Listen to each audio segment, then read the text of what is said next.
Ერთდებით პარლამენტიდან, რუსთაველის გამზირიდან, იმ ტრადიციული მისამართიდან, სადაც ქართული საზოგადოება უკვე 150-ზე მეტია ატარებს ამ დღეს. ეს არის მეორე აღდგომის დღესასწაული, რომელსაც ქართული საზოგადოება შეხვდება ქუჩაში ქაშვეთთან ველოდებით მარშს და მანამდე მე მაქვს შესაძლებლობა ვთხოვო ჩემს ოპერატორს წამომყვეს მსახიობებთან, ნიკუშა ბაქრაძესთან და სანდრო სამხარაძესთან, სხვათა შორის ეს ორივე ახალგაზრდა მსახიობი არის თემურ ჩხეიძის დახურული ლიკვიდირებული სახელოსნოს სტუდენტები და მათ შორის ის ადამიანები, ვინც არიან პროტესტში და ავანგარდში იმ პროტესტის, რომლის მიზეზი გახდა ამდენი პოლიტიკური პატიმარი, მათ შორის მათი მეგობარი და კოლეგა ანდრო ჭიჭრაძე და მოდი ვკითხოთ რა წყობებია.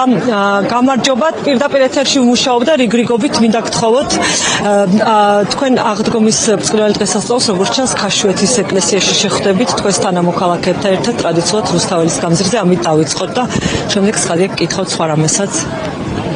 კი, რა თქმა უნდა, ისევ ეს მეორეჯერ გამოდის სამწუხაროდ, ასე რომ სამწუხაროდ არა, ძალიან კარგი აყოფნა და მე ძალიან მწუხარი იმ ხალხის გამო, ვისაც არ აქვს ეს გამოცდილება აქ ამ ხალხთან ერთად რუსთაველზე დგომის, მაგრამ სამწუხარო ის არის, რომ უკვე მეორე წელია ჩვენ აღდგომის დღესასწაულსაც ხვდებით აქ პროტესტის წიაღშია ისევ ეს დღესასწაული. ეს რა თქმა უნდა სამწუხაროა, თუმცა მე ვიმედოვნებ და ვისურვებდი, რომ ეს იყოს ბოლო. ნიკუშა, პროტესტის მიზეზი ძალიან ბევრია, პოლიტიკური პატიმრების მთელი პროცესი, რომელიც ვნახეთ მათ შორის რუსთაველის გამზირზე ნოემბრიდან გასული წლის ბოლოდან დღემდე დახურული თემურ ჩხეიძის სახელოსნო გათავისუფლებული დავით ოვიაშვილი და მაინც ბოლო გიორგი ანწუხელიძის ამბავი და კომისია ბევრი რამ შეიძლება მოვიყვანოთ, მაგრამ ბოლო იყო მაინც ეს ვიზა ლიბერალიზაციის საკითხი. თქვენ ახალგაზრდები ხართ და მითხარით რას გაჩვენებთ, რისთვის გვამზადებს ეგრეთ წოდებული ხელისუფლება და თან რაღაცნაირად პატრიოტული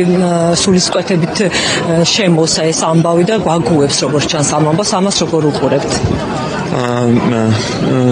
ვუყურებ ძალიან ცალსახად, ისე როგორც ყველა ჩემი აზრით მოაზროვნე ნორმალური ადამიანი. იმიტომ რომ რასაც ეს გვთავაზობს ეს ხელისუფლება თუ ეგრეთ წოდებული ხელისუფლება თუ რაც კიდათ ის დაარქვით, მე საერთოდ არ ვცდილობ რაც მოვიხსენიო ისინი არც ერთ კონტექსტში. უბრალოდ ფაქტი არის ის, რომ ხო ისინი აკეთებენ იმას, რაც ეთყობა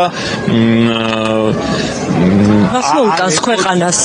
აი რაც თქვა არ მოუტანა 9 აპრილმა 1989 წლის მის შემდეგ განვითარებულმა მოვლენებმა და დამოუკიდებლობამ ეთყობა რუსეთისთვის ვერ იმუშავა, როგორ იმუშავებდა ეხლა დამოუკიდებელი საქართველოს რუსეთის ნომერ პირველი მისია ალბათ რო არ არსებობდეს. ამიტომ ახლა გავიდა რამდენი 36 წელი უკვე დამოუკიდებლები ვართ, მე დავიბადე უკვე დამოუკიდებელ საქართველოში, მე არ გამომიცდია ის რაც იყო 90-იან წლებში, მე დავიბადე ამ ქვეყანაში, რომ ვიზოთ მოგზაურობდით ამდენ. ვიზოთ მოგზაურობდი და კი ბატონო, თუ მათ უნდათ მცირე მადლობას მათაც ნამდვილად გადავუხდი, რომ კი ეს მოხდა მათი ხელისუფლებაში ყოფნის დროს, მაგრამ მე მჯერა რომ ეს მოხდა ხალხის გამო, ეს მოხდა ქართველი მოსახლეობის გამო და ისინი ნუ მიიწერენ თუ შეიძლება.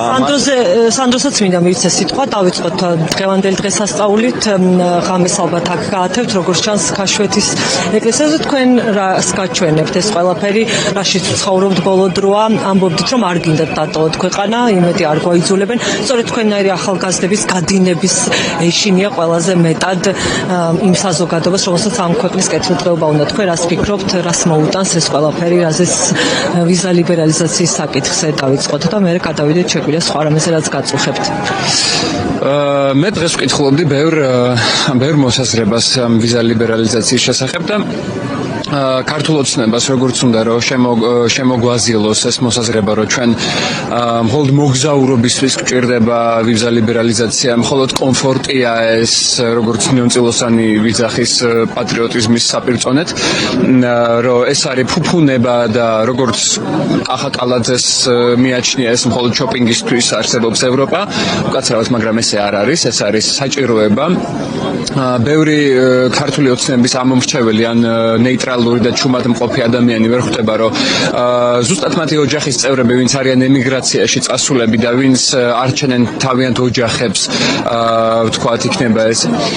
ზუსტად რომ ვეღარ იზავენ ამას, ვეღარ გამოაგზავნიან ფულს საქართველოში, ვეღარ შეინახავენ თავიანთ ოჯახებს. ადამიანები, ვისაც ონკოპაციენტები ან რაღაცა ჯანმრთელობის პრობლემები, ვისაც აქვს და ვინც მიდის ევროპაში უპრობლემოდ და ყოველგვარი რიგებში დგომის გარეშე და ვიზის გარეშე, ვინც მიდის, თქვათ, იქნება ეს გერმანიაში თუ ნებისმიერ სხვა ევროპის ქვეყანაში, ვეღარ წავა სამკურნალოდ, არ იქნება ეს ასეთი ხელმისაწვდომი საშუალება. პატრიოტული სულისკვეთებით ამის, ასე ვთქვათ, შენიღბვა არ არის, ხო, ალბათ საკმარისი პროპაგანდული გზავნილები, რომელიც შეიძლება რომ საზოგადოებას, ვთქვათ, საზოგადოება ყვებოს ეგრეთ წოდებულმა ხელისუფლებამ, როგორ ფიქრობთ?